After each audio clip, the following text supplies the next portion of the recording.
Chief, Deputy, come on up. First time we get to say that publicly. Come on up, guys. All right, thank you for being here today. So,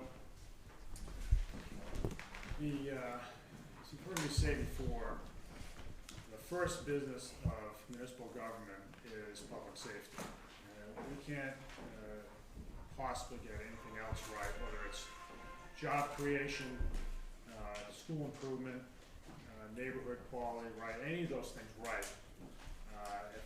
If our city isn't in fact safe or perceived to be safe, and so it is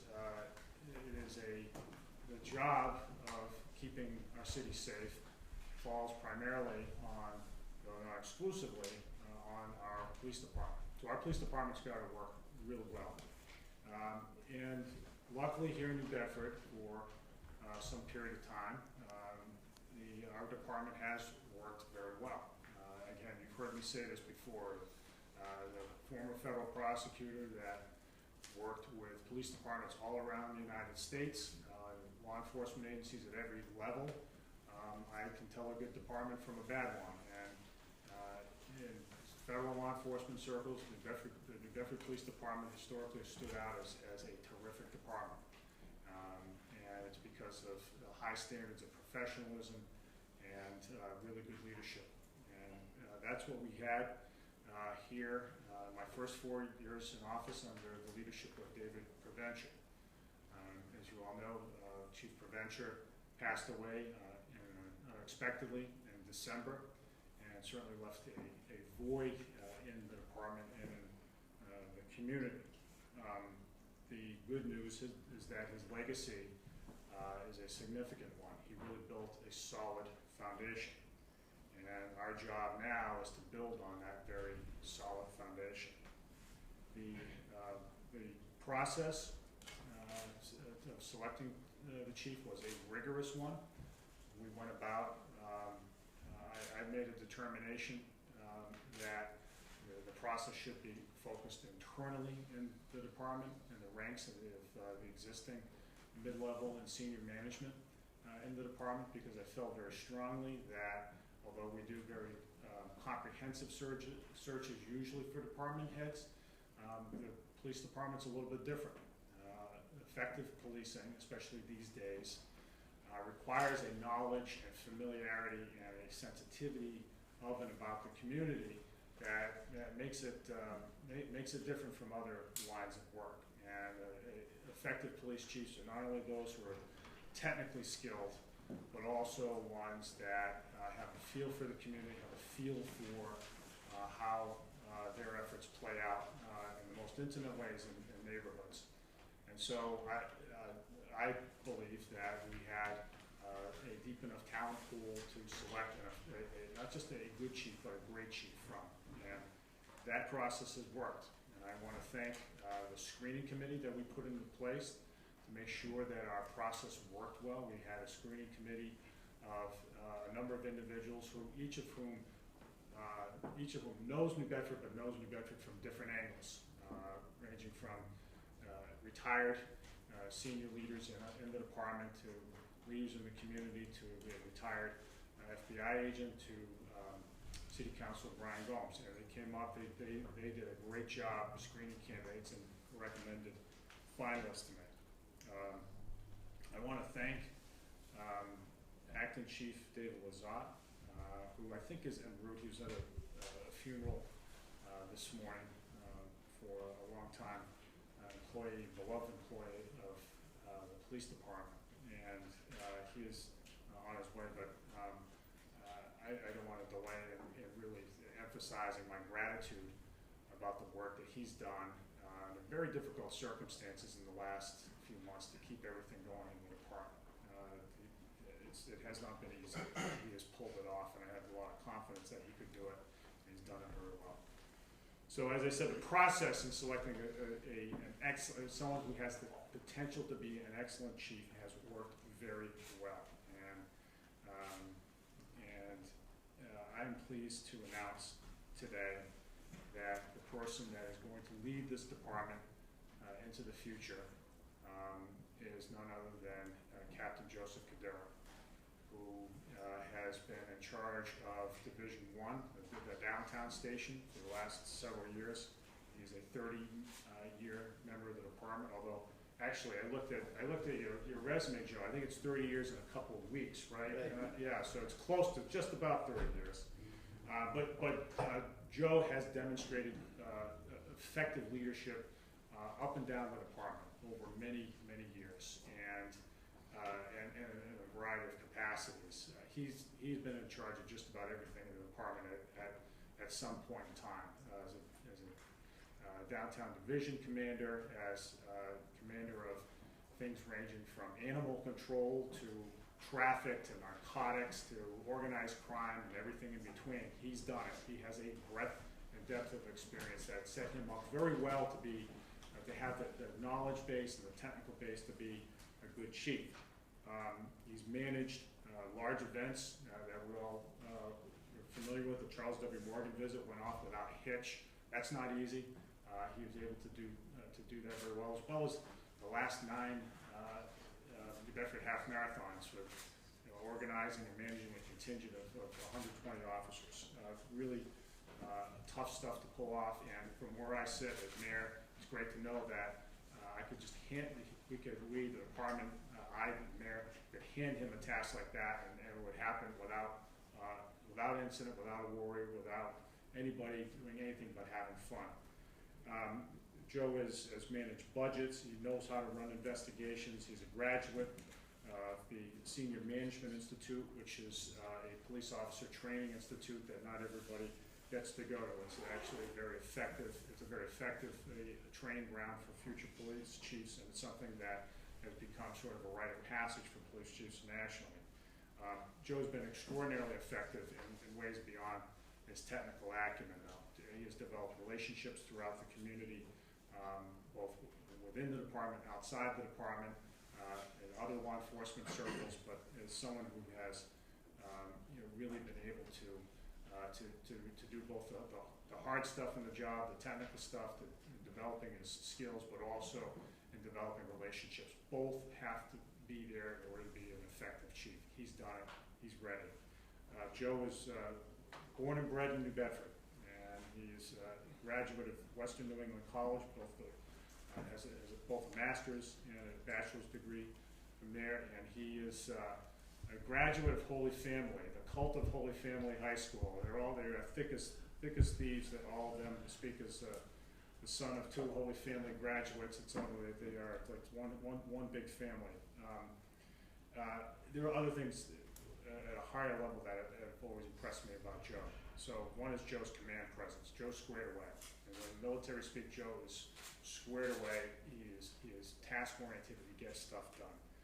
He is a big picture thinker, which is critical these days in police departments. You have to think beyond the 4 walls of the station. You have to think beyond the community. You have to think about the place of the community in the broader sense, not just in law enforcement terms. He does that. He holds himself to high professional standards. Joe, from time to time, a senior manager in a police department has to confront the fact that you at times have to discipline people who you know well, may be friends, and who are who may have violated rules. Joe is capable of doing that. That's a hard thing to do, but effective police departments are ones where that happens, and it happens fairly but with consistency. Joe knows how to build relationships. He's a consensus builder.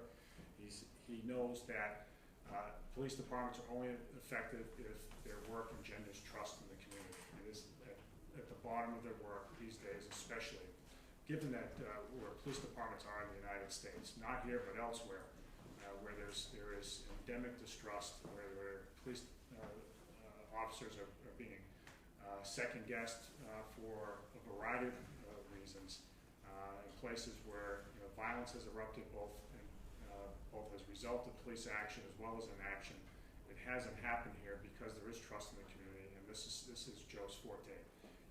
He devotes considerable energy in his practice to building relationships with folks, again, in the department, but outside the department, but also look somebody in the eye, and for those of you who've worked with Joe know this, and understand that Joe's efforts are really to get on the level with others, to build teams, to build confidence that everybody's in it for the same reasons. The other thing I will say about Joe that is an absolute must in this job is a passion for New Bedford. Joe lives and breathes the city, and Joe cares to his very core that this city succeed. We were talking earlier about how to be an effective leader, you really have to get up in the morning and get after it, and that's what Joe does. Joe wants to see this city succeed and move ahead in every respect, and understands that the role of the police department is central to all of it. I will say one other thing is, in general, if I were to sum up, Joe is as well prepared for this position as anybody in recent memory, certainly in my lifetime, and he is not only ready for it, but he has the capacity to grow personally and professionally into something even bigger and better. He also recognizes good leadership when he sees it. And Joe, after I offered him the position, recommended to me that I appoint Paul Oliveira, to my left, Captain Paul Oliveira, to be the Deputy Chief of the department. Now, again, Paul, like Joe, has really excelled in so many positions across the department. He's in charge of professional standards, which is called internal affairs, and many other places, and he's really set a standard for a high level of professionalism and the maintaining the fairness and consistency of professional standards of the department. Again, something that is slipping in police departments all around the United States, but not here. Paul is widely regarded as a first-rate investigator, both in terms of narcotics cases and violent crime cases and other. Paul and I worked together when I was an assistant U.S. attorney. Paul brought me cases, gun and drug cases, as well as some more sophisticated business crime cases. And I can tell you from firsthand experience that he's an exceptional investigator and has tremendous judgment. And I think that there's one word that comes to my mind with Paul there, it's exceptional judgment.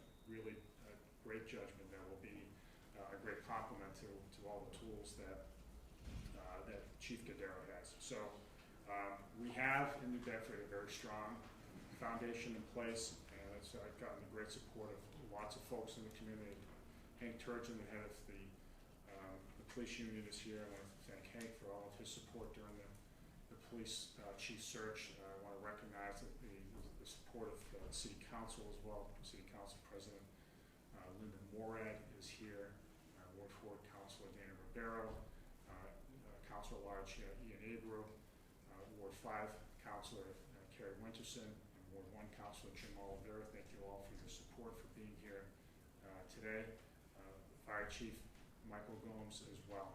Thank you all for your support here today.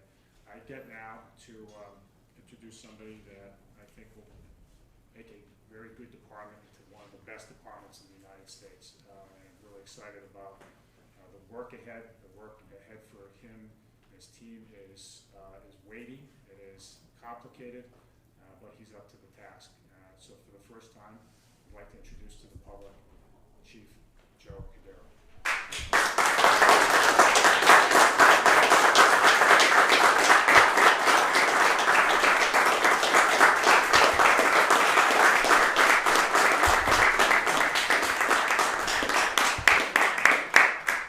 Thank you very much. Thank you, Mayor. I got to tell you, I've been blessed in my life, and I got to thank God for all the blessings, and especially today.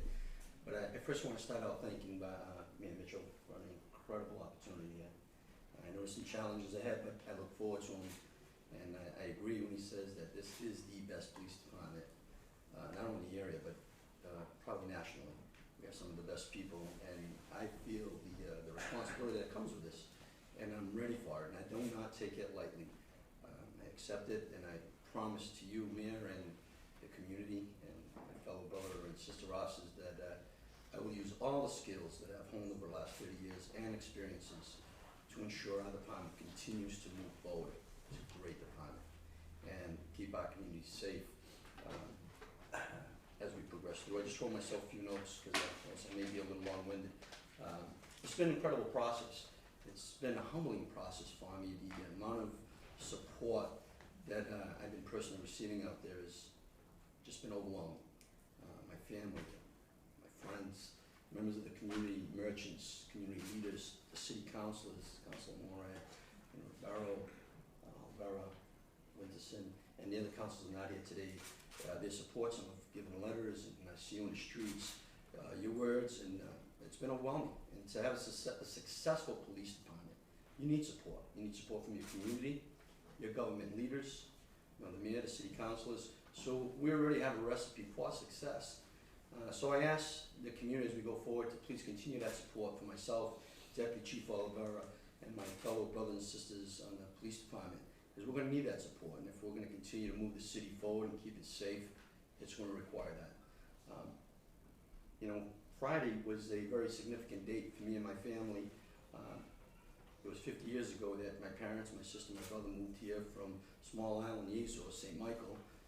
And I bring that up because we would never guess 50 years ago that a kid from a small little village would be standing in the great city of New Bedford with the mayor introducing him as Chief of Police. And I say that because this city is filled with opportunities. And we're only limited by our dreams.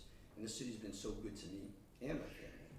And that's why I love the city, I love the people, and I have the passion for it to give back and to do great things here. So it's a city filled with diversity, and some people might think that's a weakness. I see that as a strength. We're not a city of just tolerance. We're a city that accepts one another. And it's that what continues to move us forward. We're a city filled with history. Throughout the years, we've been significant in the region, nationally, and worldwide. When we were the richest city in the world back during our whaling heydays, and we were a significant role player in the Underground Railroad. When the textile industry was booming, it was our people that were filling, people that lived in New Bedford, our residents, everybody here going to those factories and kept us booming. And it's still the people today. It's that spirit that we have here that I'm proud of. I think we all are. That's going to continue to make this city a leader, that we can face any challenges that Deputy Chief Oliver and myself are going to face. And there will be some, but together we will be able to do that. We're set, as the mayor said, we're in a right environment to continue to move forward, not only as a department, but as a community. And I care deeply for the city. I care deeply for my brother and sister officers, and I know as the Deputy Chief Oliver does. And what we plan to do is we want to create a organizational cultural shift within the department, minuscule, because we do not need to invent a new blueprint, because we're a great foundation, we have great people and a great department. We want to continue with holding ourselves accountable externally to the public and internally in the department for our actions. I think that's important.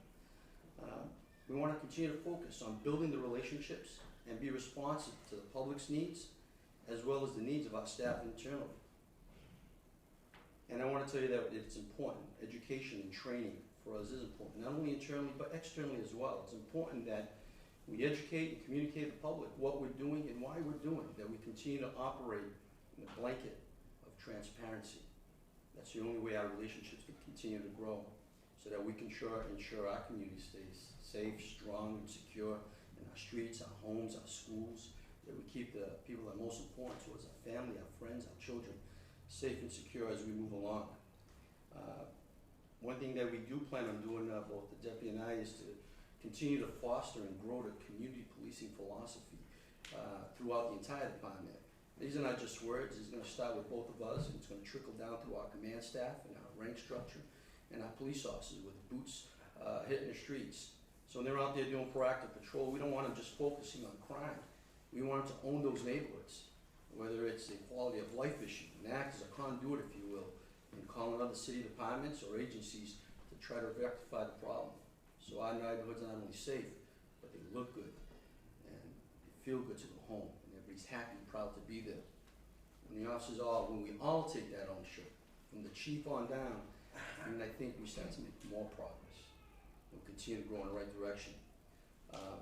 It's unity through community that will get us there, and we do have that here, but we can continue to build that, because together there's nothing that we cannot solve. There's no challenges that we cannot overcome. We can continue to make the city the great city that it is, only greater, and be a beacon for other towns and cities to follow. We can be the model, because we have the people and the spirit here to do it. Yesterday kicked off the National Law Enforcement Week, and I want to bring that up because it's a special time for our industry, because we've lost a lot of people. It's a good time to recognize them, but I also want to recognize, in the last 30 years when I started this job, it was a very difficult job, and it's only got a little bit more challenges, to say the least. But I've had the opportunity, and I know Deputy Chief Oliveira has as well, to work with some of the best. Some are retired, some unfortunately have left us, and many are still here. I want to give my message to my brother and sister officers, and I know Officer Churgeon's here, our union president, that I understand your challenges, I understand your burdens, I understand what it's like to leave home and not know what kind of day you're going to have, and if you're going to have to put your life in jeopardy for someone you don't know, or someone that's trying to do harm. I understand it, I get it, I feel your burden. I feel it beyond the utility belt that you're carrying. At the end of the day, when you go home, I understand you're still carrying things with you. We both do, and I want to let you know that we're here to support you. We're here to help you, because we're going to get through whatever's coming together. They do a great job. Our officers do an incredible job every single day. I appreciate your work. I appreciate your efforts. And I hope to be alongside with you, working. Deputy Chief Oliver and myself, our management style that we plan on doing over the next few months and through our tenure here is we plan on reaching out to our community.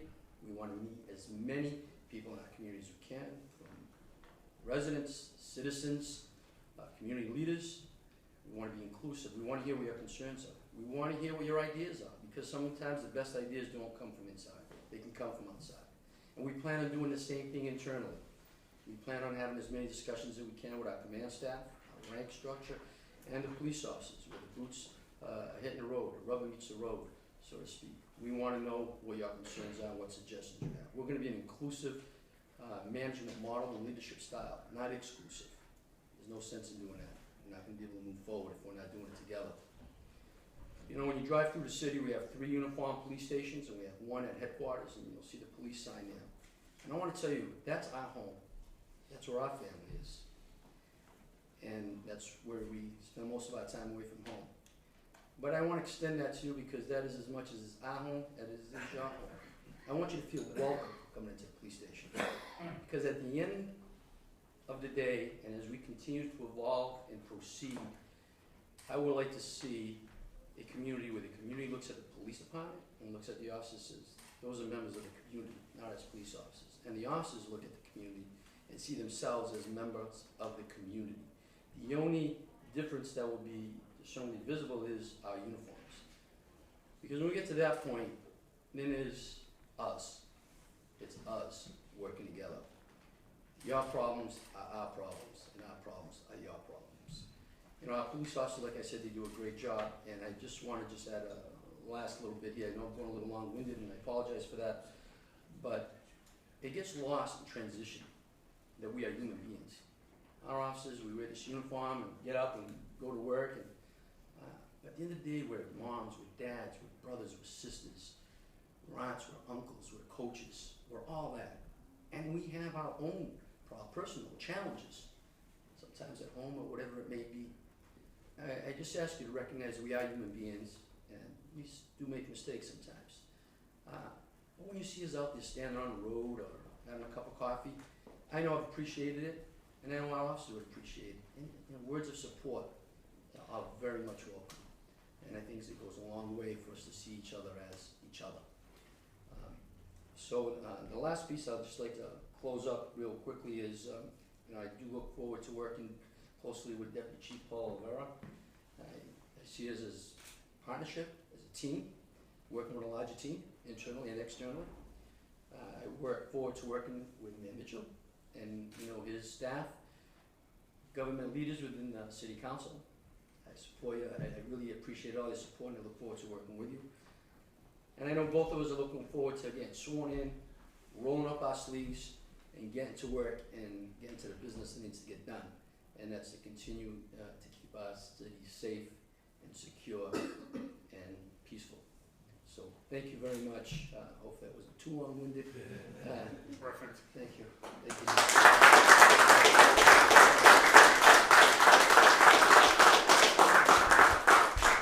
All right, questions? Go ahead, Mike. So when is the swearing in? So we'll have a swearing in on Thursday. We want to arrange these things so that family members can come, and we'll do it officially then. So it'll be later this week. Chief, you talked about bridging the divide between the police department and the community. Do you sense that there's a lot of distrust of police officers in New Bedford? No, I don't believe we have a large divide. I think that's one of our strongholds in the city of New Bedford. We have incredible relationships with the community. But I look forward to fostering, and with Deputy Chief Cordeiro, to fostering that, making it only stronger. And that's where we're much different than many other communities. So I do not see that, but I look forward to continuing to build it. Chief, congratulations, first of all. Thank you so much. You know, you and I have talked many times, but I haven't heard emotion like I heard in your voice today. Why so emotional? Why is it personal? I love the city. That's about as simple as it gets it, and it's a big deal. It's a big deal for me. I think it's a big deal for the city as well. You talked about your roots sort of in the Azores, family roots in the Azores coming to now. Can you expand on that a little bit? You and your family have come a long way? We have, and the city has been incredibly good to all of us, my siblings included, and that's probably why I do love this city so much. I've been here 52 years of my life. I spend a lot of time here, both in a professional capacity, but I volunteer here a lot because I believe in it, and it's been so good to us that it only feels natural that we should be giving back, and I want to be that person that's giving back. I do care, and that's probably why some of that emotion that's coming through. It's been a long process, and because of been so much support from the community, it's been overwhelming for me, and it's really humbled me. What are, and this is a broad question, but what are the biggest problems that you face in New Bedford, and how are you going to try to address them? Well, I think over the next few weeks, we have a transition that we need to go through, both myself and Deputy Chief Oliveira. So it's getting to that transition and reaching out into the community and within the department, so we can really hear. It's best for us to really listen to what people perceive as the big problems, more importantly, what I perceive as the big problems. What do you perceive as the big problems, though? Well, I mean, I don't think we have big problems, as people would like to say. I really don't see that here in New Bedford. We're a great city with great people. It's not utopia. I wish it could be, but we're certainly going to strive to head that way. And once we start to speak to people and listen to them, on the community side and internally, then we'll identify and start to triage what those big problems are. Do you have any idea on how you're going to, with your department, address the opioid problem here in Bedford? What kind of tactic, what's your feeling on how we can best address that? Well, you know, it's like a lot of the issues that we're trying to get me to lock in on is, I have a lot of opinions on it, but I'm really interested to hear what other people's opinions are on how we're going to resolve it. That issue is not exclusive to the city of New Bedford. It's a national problem. It's a problem that needs to be addressed not only nationally, but regionally. But I have a feeling, and I'll tell you this, that I will not be surprised if the city of New Bedford will not be leading that charge and coming with some type of model that begins to address and come to some successful resolution. Thursday comes quick. Do you have a replacement name for the downtown chief? If you're looking at me, that's his call. According to all the civil service rules, so there will probably be somebody acting in your place. Sure, I think with we're going through this transition, we have an incredible staff down here, which I got to tell you, I love all those officers that work down here. I love everybody. I've been working so close to them. I'm going to miss them. To be honest with you, seeing them every day. But having said that, we have an adequate command staff here that can take over while we wait to go through the civil service process of promoting a captain to replace me down here. But my understanding, the folks that are coming up are more than adequate, very fresh. One thing we do have here in the police department, we have a very high concentrated talent pool of professionals, dedicated professionals. So I think it'll be a seamless transition down here. You won't see a whole lot of difference in philosophy, and hopefully we'll be able to spread the philosophy we've had down here citywide. Mr. Mayor, what was different about Joe? compare to the other candidates? Well, I don't wanna draw comparisons with other candidates, but I will talk about Joe. Joe, What stood out about me? there are lots of stuff. I think the depth and breadth of his experience. I mean, he's been a leader in virtually every command in the department over his 30-year career. So he's got the experience, and experience matters. But you know, there are lots of people out there who have experience, and it's a lot, but it's not everything. Joe has a motor. He's got drive. He wants to, and for all the right reasons, he truly does want to see our city improve. And he recognizes that we do have a really solid department right now. And people need to understand, at a time when there are police departments that are struggling right now with credibility issues around the United States, that isn't the case in Bedford for lots of reasons. And so, you know, we have a guy who is going to elevate those professional standards to attack the problems that our city faces from a public safety standpoint, and doing it in a way that engenders more trust. I mean, Joe's got great relationships outside of the department and inside of the department, and he knows what he's doing. He says, you can tell from his remarks, I mean, he cares an awful lot about the city, but he also has a command presence that works very well and is absolutely necessary in any leadership capacity. Anybody else? You touched on this a little bit earlier. You're over your quota, Adam. So I have to ask because that's my job. You touched on this a little bit earlier, but if you had made this an external search, Yeah. you would have got some really good candidates. This is, Maybe. I mean, this is a job that it's a high leadership position, high pay, high profile. So why not? The mayor's a nice guy, right? Right, right. But not a knock on Joe's credentials at all. Why not? Why was it internal? Yeah, I think so. You know, for as I was getting at earlier, I think for police chief searches, I think the presumption should be toward an internal search, and not to go internally if there isn't a qualified set of people who could step into the position, more than one. And I say that because of the nature of policing these days requires a familiarity with the community that other functions in city government don't necessarily require. I mean, you can switch in and switch out folks from the outside and say a planning department, just to take an example, or a library, but because policing these days is geared so much around, not so much, you know, locking up the bad guys and throwing away the key, but keeping things safe, but also making people feel confidence in government and feel confidence that, you know, their concerns are being met.